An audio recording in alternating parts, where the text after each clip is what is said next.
All right, I want to show you one of our favorite mushrooms and one that not a lot of people know about, but it is on the list of North Carolina approved mushrooms. So if you're a certified forager, if you've done the course through us or someone else, this is one that can legally be collected and sold. It's a really good one. This one, a lot of people know as a golden milky. We call them Bradleys, just from where we used to live. It's a common name for them in Virginia and West Virginia. But North Carolina refers to them, the state of North Carolina refers to them as leatherbacks. There's another one right there that I didn't even see till I crouched down here. Anyway, you can see it's a milky. It's already exuding milk right there.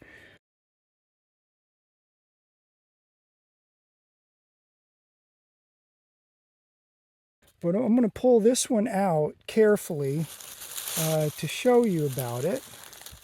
They are milkies because they exude latex.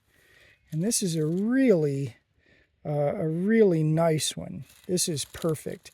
This is really just the milkies are the ones that I tend to carefully pick and not cut the stem on, because I don't want them to exude that milk.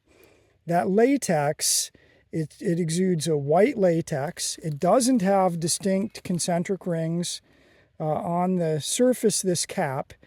It's kind of it's got kind of a velvety appearance, yellow stem. The gills meet the stem and even go just a little ways down it. But if you do disturb any part of it, it'll immediately start leaking that latex out. And that latex, whatever it touches, it's going to stain it dark brown. So your fingers, where it gets on the gills or on the mushroom, it'll stain that.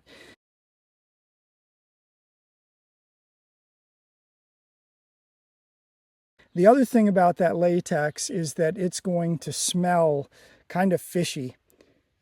So it's a good idea to keep that away from other stuff.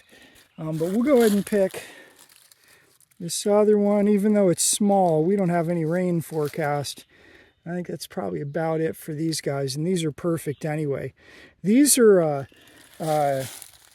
sort of an unusual mushroom to use, whereas, the most common, like the summer mushroom that everybody knows about, is the chanterelles, and it's a very fruity mushroom. These are much more musky, sort of earthy, and we love to use these for things like gravies. So like we'll do a roux, like a dark roux, and add Bradleys, leatherbacks to it. The other thing we do with them is when we make spaghetti sauce, we always add some Bradleys to that, and it really adds this really nice complexity to it. So I'm going to pick it carefully. I'll go ahead and brush it off, but I want to try to damage them as little as possible, and we'll keep them separate in the basket from the other stuff. But that's it. Leatherbacks, it's a good find. You can find quite a few of them. Not a lot of people know about them, but maybe you can be the person to sort of turn more people onto them.